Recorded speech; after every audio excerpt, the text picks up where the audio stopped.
Is there such a thing as right and wrong? Now, this may seem like a simple question with a simple answer. I'm sure we can all think of things that are morally acceptable and unacceptable. But what makes certain ideas or actions right or wrong? And does it matter how we view morality anyways? I would argue that it does matter. In fact, I would even say that one's speech, actions, and responses to others' actions are guided by philosophical assumptions and beliefs. In other words, what we believe about truth and morality actually govern what we say and do, whether we're conscious of it or not. Today, I'm here to propose that your philosophical framework is worthy of examination, and that the increasingly popular framework of moral subjectivism is inadequate and possibly dangerous. Now, I just threw a rather obscure term at you, moral subjectivism. According to Francis J. Beckwith, a philosophy professor at Biola University, moral subjectivism is, quote, the view that morals are relative to individuals, end quote. Stated differently, moral subjectivism is the idea that each person decides for him or herself what is morally right or wrong. It stems from the broader concept of moral relativism, which, according to Professor James Pfizer in the Internet Encyclopedia of Philosophy, essentially teaches that moral values are totally man-made, either on the individual or societal level. Relativism on the individual level, which is moral subjectivism, is supported by 18th century philosopher David Hume. The Stanford Encyclopedia of Philosophy shares that, quote, Hume proposes that feeling, not thought, informs us that an object or that an action exhibits virtue or vice, end quote. In short, moral judgments are simply viewed as preferences. While this may sound attractive and logical at first, I believe that this framework is highly problematic for several reasons. First, the very concept of moral subjectivism is self-defeating.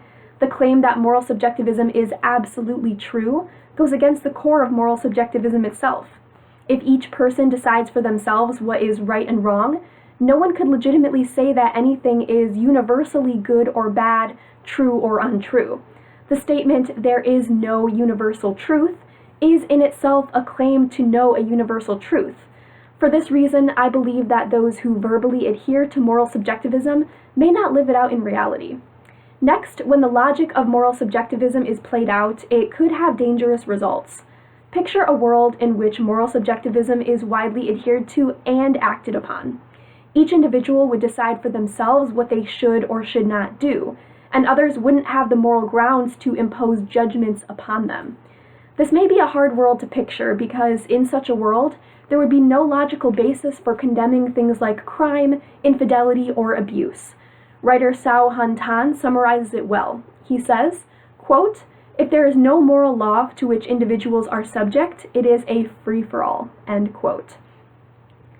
So if moral subjectivism is an unsatisfying framework to live by, what would an adequate one look like? I propose that a better, more logical framework to adopt is that of moral objectivism.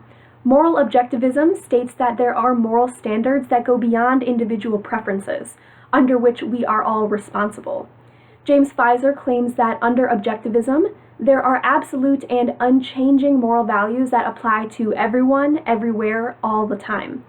For instance, under objectivism, statements like rape is wrong applies to all of humanity regardless of time period, culture, or location.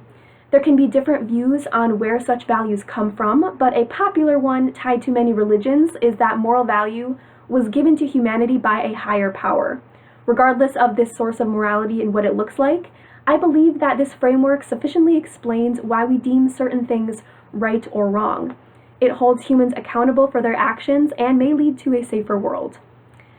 All of this may seem quite fuzzy and theoretical, so at this point you may be wondering, how does this impact me?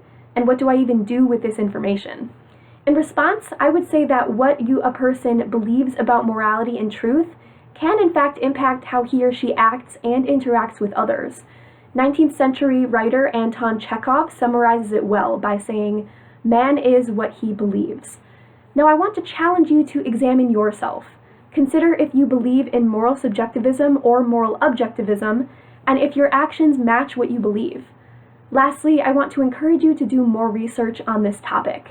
Don't take my word for it. Seek out answers for the questions such as, what is up to opinion and what isn't? And if there is a universal moral law, where does it come from? Doing so may make a tremendous difference in your life. My name is Anne Marie Bulbuk, and thank you for listening.